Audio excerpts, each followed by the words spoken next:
So, let's dive into one of history's most incredible stories of defiance. We're talking about how a single Rajput kingdom, Mewar, led by the legendary Maharana Pratap, stood firm against the full might of the Mughal Empire for 25 years. Seriously, this isn't just a story about survival. It's a masterclass in strategy, grit, and just an unbreakable will. This quote from the historian James Todd, it just perfectly sets the scene for everything we're about to cover.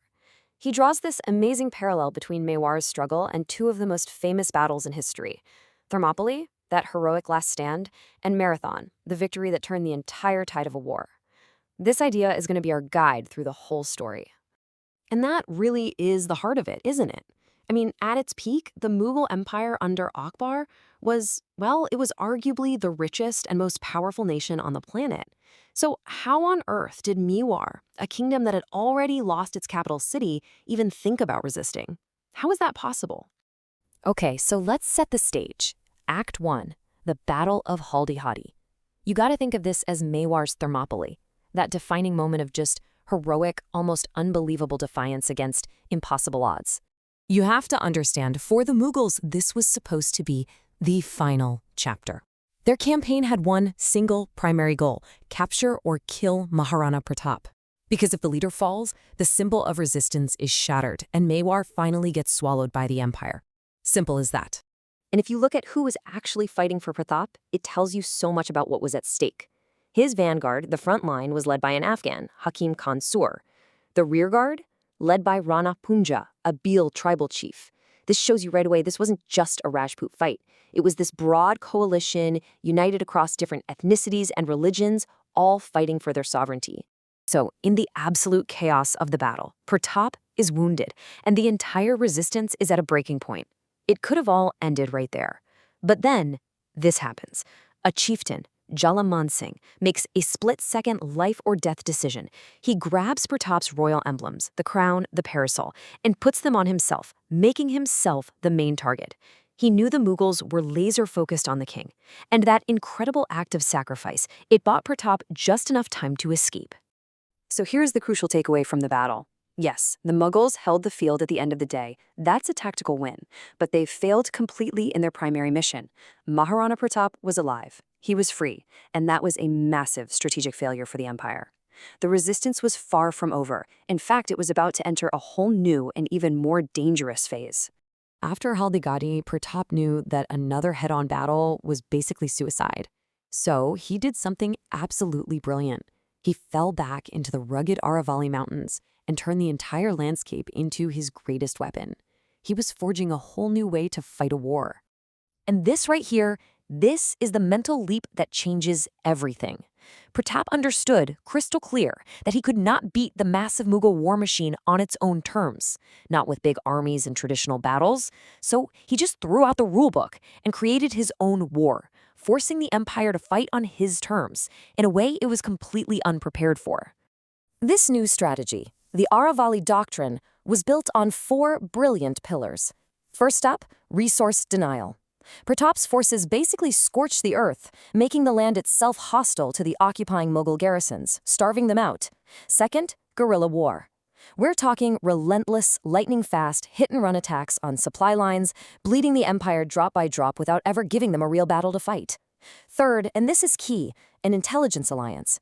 The local Bhil tribes knew those mountains like the back of their hand. They became Pratap's eyes and ears. And finally, government in exile. From his mountain hideout in Chivand, he ran a fully functioning state. This wasn't just hiding, it was active, strategic, and organized resistance. And let me tell you, the personal cost of this resistance, it was just staggering. This one detail says it all. The king and his family, stripped of every luxury, were right there with their people, sharing the hardship, literally surviving on bread made from wild grass seeds. It just shows you the depth of their commitment. And right when things looked their absolute bleakest, when the cause was about to collapse from lack of money, something incredible happens. Pratap's own minister, a man named Bhamashah, steps forward and gives his entire family fortune, generations of wealth to the resistance. This one single act, it changed everything. It provided enough funding to support an army of 25,000 soldiers for more than a decade. Suddenly, survival wasn't the goal anymore. Reclaiming their land was actually possible. So all of this, the new funding, the new strategy, it's all building towards one single moment. After 6 long years of patient preparation, of grinding guerrilla warfare, the time for just defending was over. The moment had finally come for Mewar's marathon, the Battle of Dewair. This was the decisive attack that would change absolutely everything. And this is where that analogy we started with, Thermopylae and Marathon, it just clicks perfectly into place. Haldighati was Thermopylae, a heroic defensive stand where the goal was simply to survive. But Dewair? Dewair was Marathon, a decisive, surprise offensive where the goal was to win it all back. The entire strategy had flipped from defense to offense. The timing of the attack was pure genius. Pratap launched it on Vijayadashami, a major festival that celebrates victory, and the result was just breathtakingly fast.